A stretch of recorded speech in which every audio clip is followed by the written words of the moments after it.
Yes, good morning. Can you hear me? Okay. Good morning and welcome to the German Pavilion.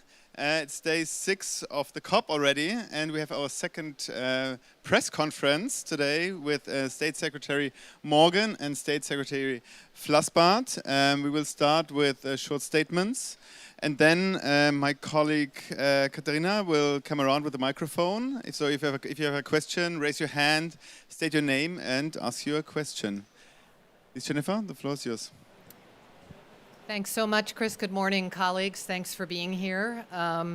We're almost at the end of the first week. We know the weeks here end on Saturday, but we thought it would be good to look back a bit and take stock and then look ahead a bit.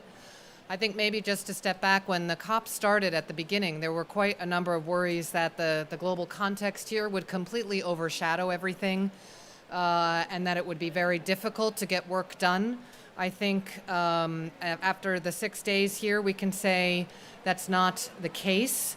I think the early adoption or the adoption of the loss and damage agenda item on that first day was very helpful to build some trust, create a good sense, a good spirit of collaboration between countries that's been carried into the negotiating rooms, and I think we're seeing countries they're listening to each other, they're learning about what the positions are, and they're working to cooperate to try and find some good solutions to address the climate crisis by the end of next week.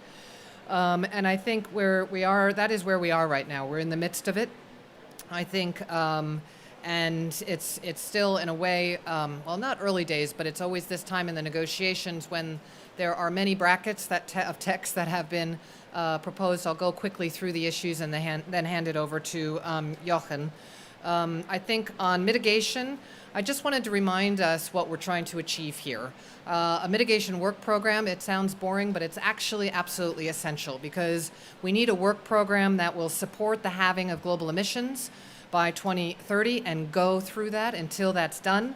A work program that brings sectoral commitments. Think about all these coal phase-out goals. They are outside of this process. They are voluntary. We want them in the process to start discussing those. A work program that can include action on the ground, bring expertise in, and a work program that really delivers the political momentum so that countries will enhance their NDCs until that alignment with 1.5 is reached, and we are far away from that still, as you know. So we have a first draft of the text. Yes, there are about as many brackets as words, but that is kind of where we're heading. Positions are still pretty far apart. Some who are only looking for a 1-year work program that's obviously far from adequate, and we're moving forward on that. On the issue of loss and damage, I think it's fair to say there's been good developments on the Santiago network, on the Warsaw mechanism, moving those forward. There's been 2 sessions on the issue of loss and damage finance, great interest there. There's obviously a clear outcome that's needed here at the COP. Climate finance, lots going on there. And it's really obviously an issue of fairness and justice. And therefore, it's crucial to fill that gap to 100 billion promise. We stand by our promises to do that. But there's in addition to that, at least 2, if not probably about, 5 other finance issues. The first is this alignment of all financial flows, 2.1C, the Paris goal, long-term goal. We are still working to make sure that gets a place in this process so that we can be aligning what the international financial institutions are doing, what different governments are doing. That's key. And the other is really the COP discussions have started on how to organize climate financing beyond 2025. It's clear to us we need a range of different sources there, also new innovative ones as well. We're talking about which parties. So which country pays what needs to be decided, we believe, on the economic situation of the countries today and not 30 years ago when the system was set up. Also key, interesting, important discussions on debt, on adaptation, fundamental very big priority, obviously, with the impacts hitting as hard as they are. Germany is working on its finance there, a balance there with mitigation. I think here it's not about operationalizing this adaptation goal, but really getting greater understanding, building out the national adaptation plans, work happening, discussions happening there. So I think that's kind of, there's many other issues underway, but those are kind of the key ones. Maybe just a couple of initiatives that I wanted to call out from this week thus far. There's many. We're seeing that focus on transforming energy systems to renewables. I think the UN Secretary General's high-level expert group on net zero commitments was very important. Many more to come, even today, this afternoon, I am sure. So looking ahead, I am, like always, hopeful, but at the same incredibly realistic and pragmatic. This is challenging. It is doable. And I think when I look at the processes, some are still far apart, but I can promise you we will be working until the very last second to ensure that we can reach an ambitious and equitable outcome here. And we are reaching for the stars while keeping our feet on the ground. So ambition and solidarity, that's what we're all about here. Let me hand it over to Jochen. Thank you. Good morning, everybody. I can be very brief. Obviously, everything was right what Jennifer just said. Just want to flag a couple of issues. Number one is how much mitigation, adaptation, and loss and damage are interlinked. And we cannot play them against each other. The less we do for mitigation, the more we have to do for adaptation. The less we do for adaptation, the more we have to do for loss and damage. It's not just a question of a bill. Of course, you can look at it finance-wise, but it's also about people and pain and suffering. So mitigation is key, absolutely key. We have to have the 1.5 degrees in mind. This is our target. And this by no means means that we have a less ambitious focus on the other ones, adaptation and loss and damage. Loss and damage, a few words on that. Together, we put a lot of effort to get it here on as an agenda item, but it's now an agenda item. It is not solved, obviously. You get an agenda item to discuss, to get the different views right on the table, on the official table, not in the corridors, but to discuss it officially and formally. And it does not come as a surprise that we do have divergent views on that. Germany always said, as part of the EU, that we are open to discuss also tracks, loss and damage tracks, also with regard to finance inside the UNFCCC process. We took an initiative with the Global Shield. I always explained that this was not something like tactics to avoid discussing it under the CCC process. We are also open to discuss a broad range of options, how to address it outside and inside the CCC process. But, I mean, this is caused by a wide range of polluters. And whatever solution we find at the end, outside and inside the CCC, needs to apply for all relevant polluters. We need to head for equal footing also with this regard, and I think that is something which will, of course, obviously lead to a number of difficult discussions. It will not be solved here in Sharm El-Sheikh finally, but we have to get a serious process, and my dear colleague Jennifer is facilitating on this process. She knows much better how divergent the views are than anybody else. The Santiago network has been mentioned. I'm quite confident, looking where we are, that we will get an agreement at the end to structure the process, to finally also get a host institution for the Santiago network that basically is looking at the technicalities, how to supply the best available knowledge to those in need for loss and damage finance and instruments. Adaptation, there is an increased demand that, I mean, everybody, as I hear it, agrees that national adaptation plans are needed. You cannot do adaptation randomly. putting some money there and some money there. You have to have a national strategy on that. And of course, developing countries rightly say finance is needed for this as well. We are quite well off here in Germany. We reached a balance between mitigation and adaptation last year, 49 versus 51. That's more or less a balance. Others are on their way. But I do understand developing countries saying, well, there were some pledges last year in Glasgow. It was a pledging Glasgow conference. And now we want to see the money. And I can only underscore this. If I do a pledge, then I have to follow my pledge. That is absolutely essential, not only just with regard whether the money is available or not, it's a matter of trust. As Jennifer mentioned, many initiatives on its way. We are working on the JETPs and the corridors here.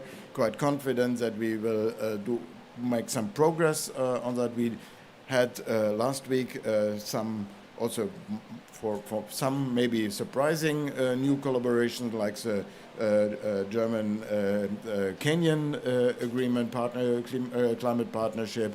We will work on others, and we do have some sectoral approaches like the forest track with the forest pledges also at the beginning of this week. And apart from the negotiation process, I think that is what makes these climate conferences so vital and so relevant to make progress on the ground.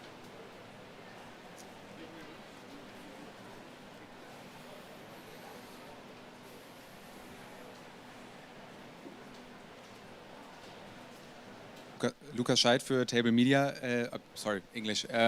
Two questions. First of all, you mentioned the process to facilitate the loss and damage process. Can you tell us a little bit more how this process is actually taking place? Who are you talking to? How are you actually facilitating? And then the second, also on loss and damage, you said there were diverging views, Mr. Flassbart. Can you tell us a little bit more when it comes to the draft text that you have already seen, where those diverging views actually lay? So on the process, there's been two right now. I am not currently involved. Minister Rojas, my co-facilitator from Chile, arrives over the weekend. But right now it's on a negotiator level, facilitated by officials from Germany and Chile. There's been two sessions for parties to come. They have been open also to observers.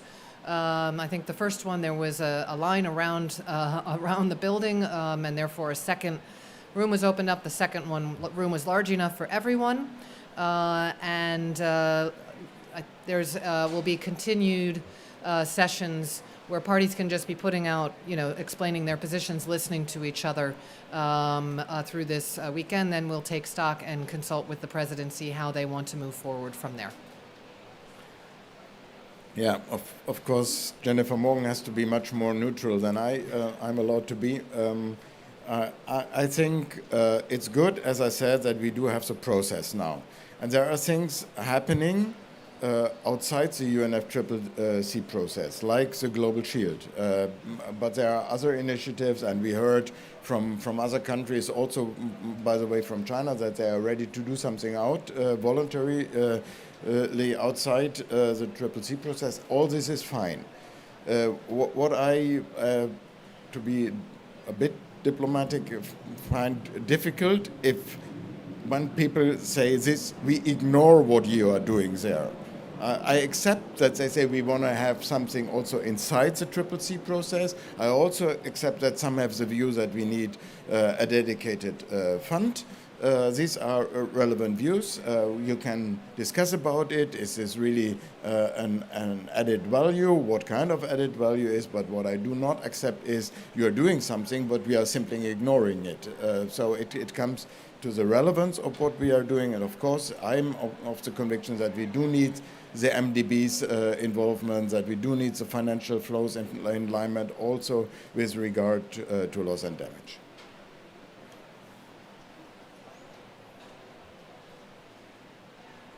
Thomas Hummel, Süddeutsche Zeitung. I have a question. Joe Biden is coming today. The U.S. take a important part here. As well, yesterday it was announced a meeting between Joe Biden and the Chinese president next week. We hear about talks between Kerry and the Chinese delegation. So what are your expectations from the US-China connection or from the US for next week? So maybe the tensions between those big emitters maybe might slow down a little bit. Well, I think obviously, the U.S. and China, as the world's largest emitters, it's essential that they each take their responsibility and each are implementing their actions at home and also enhancing ambition. I think in a world where the climate crisis is happening, it's important to keep talking. That's what this multilateral process actually enables, is for countries to keep talking, to find solutions. And I think it is, good news that those conversations are happening. And I think we'll see where they come out. I think it's, we're in a moment where we have little time in order to have global emissions by the end of the decade. And so having those discussions, hopefully that can increase the level of ambition. And also, I might say, the level of solidarity with the most vulnerable countries. I think that's that would be progress.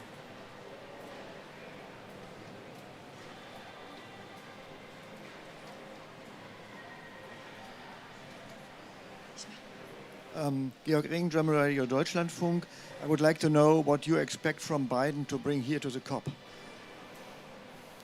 I'll start, and you can come in if you want to, Jochen. Well, I think obviously President Biden, it's a very good sign that President Biden is coming to this COP.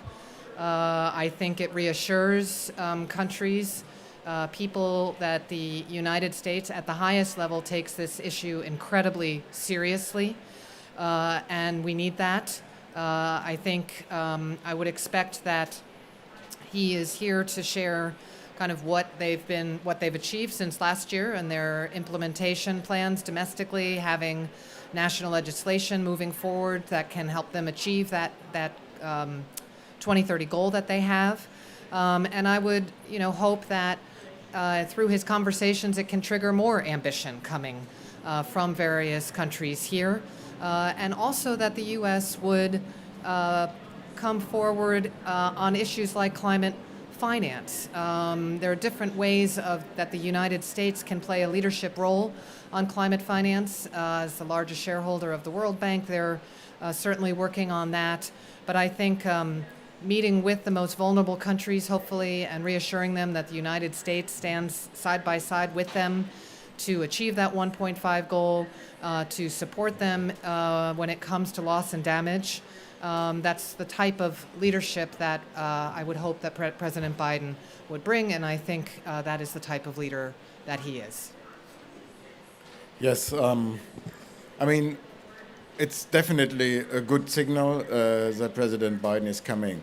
Look at the situation we are sitting in. We have multiple crises in the world, and the president of the US obviously could not join at the beginning when heads of states and government showed up due to the midterms in the US, but he decided to come nevertheless. And that is definitely a good signal. It indicates exactly what we feel.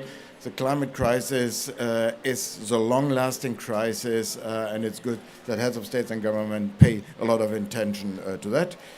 We are in closest contact all together with our US friends. They are a vital partner in our JETP negotiations amongst the G7 and some partnering countries.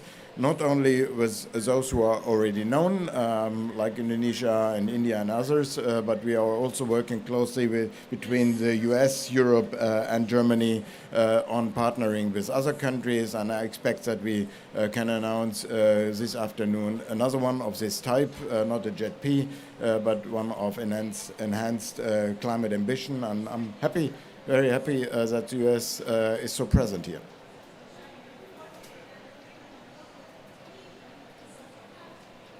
Good morning. Werner Pötter, Table Media News in Taz. I have a question on money. Jennifer, you said everybody's looking for new sources of money. Is there, and here on the conference there's talk about China maybe pitching in on other countries that are not Annex 1 countries. So I was wondering, what's the official German and European position on this? Should China join? Is there some pressure to put on other countries to join other than the usual suspects so far? And if you have to be diplomatic, maybe Maron Flassbart can say something on the issue too. I can start on that. My co-facilitator role is on loss and damage, and there I will remain very diplomatic and balanced, obviously, to be able to listen to everyone. But on this issue of finance, I think first of all, look, it's very clear that developed countries have to meet our commitments, that the 100 billion commitment has to be met. I think Germany is working hard to have international leadership on that. I think by some independent expert assessments, we're doing a bit more than our fair share. We can always do more. But I think the question is, that's just one part of it. It's really about two things. One is this shifting the trillions, how to actually bring into this convention all those conversations that are happening outside. But also the question, there's a negotiation on the common, collective, quantified, oh my gosh, I can't remember the acronym, the post-2025 finance. And there, that is the question of, okay, what happens? If you look back to how the 100 billion happened, I think we can learn a lot from that. And so there's a discussion about how do we do it this time? How do we determine the quantum? It needs to be, I think, led by what developing countries need. How do we determine the different sources, right? So you can be looking at, okay, yes, countries, I'll come to that, but also other financial streams that can be coming in there. Certainly the international financial institutions there, the regional banks, et cetera. But then there is, of course, the question about which countries pay after 2025. And there we currently have a framework convention with Annex 2, which was developed in 1992, which is a list of developed industrialized countries. And I think it's very clear that we are now in 2022. And so the world has fundamentally changed. And so we would expect that the convention and the rules here and who pays would also adjust to the fact that there is much, thankfully, there's much more wealth in a number of emerging economies and other countries there, that they too could come forward and make a contribution. How that gets developed, obviously that is all part of the negotiations, but we would expect there to be a broader donor base moving forward based on the economic strength that now is coming from a number of countries around the world. Yeah, briefly to add, as Jennifer Morgan said, we are 30 years ahead. The differentiation of the annexes is 30 years ago, and we are sitting in a completely different world. And since Paris 2015, we are out of the annexed world. And that was the key progress. And now we have the language of common but differentiated responsibility. And that is what we agreed, and that is what we stick to. There is a common, and that is that we are talking about global public goods, and everybody has to do as much as possible to address these challenges. And then we have the differentiation. And one key differentiation is who pollutes now, how much, and in historic terms.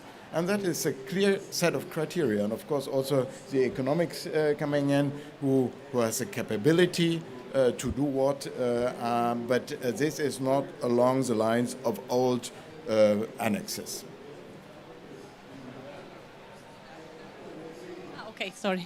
Susanne Götze, Spiegel, hello. Mr. Flassbart, here I'm here. Okay. I just want, because you said about the global shield, there are some countries ignoring or try to ignore this initiative, and they think it's like kind of competition to loss and damage. Did I understand that right? Perhaps you can explain a little bit. And just for the second week to have a perspective, can you just point out one or two really crucial points where you think it could crash? Yeah, I mean, the Global Shield got a lot of support, and not only in one camp. Not that it got support from the G7, which is not as a surprise, although it was hard to get all the G7 to be committed to it. But it was also relevant that the V20,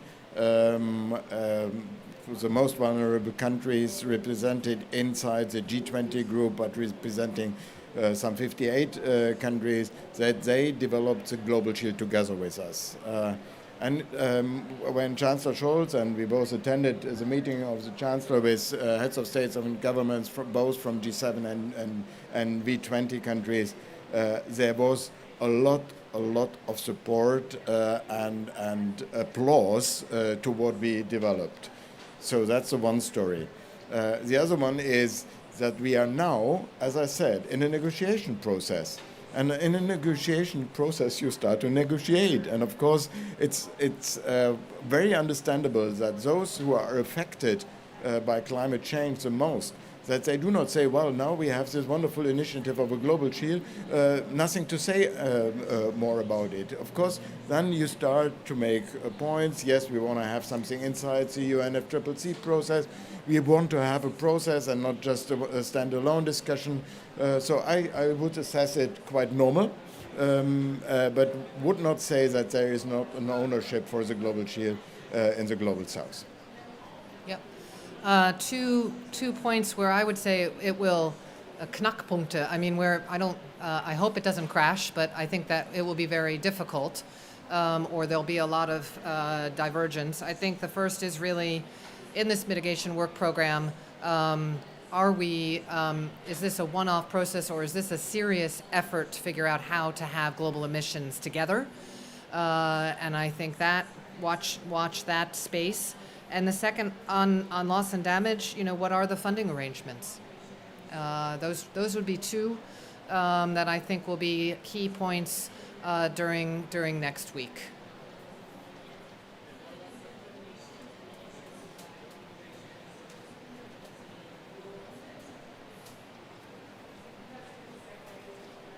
Good morning. My name is Alex Awiti. I'm a professor based in Nairobi. I think we need to think really realistically. Given the scale and the surge of the impacts of climate change, it is not feasible for anybody to put a realistic, fundable number around loss and damage.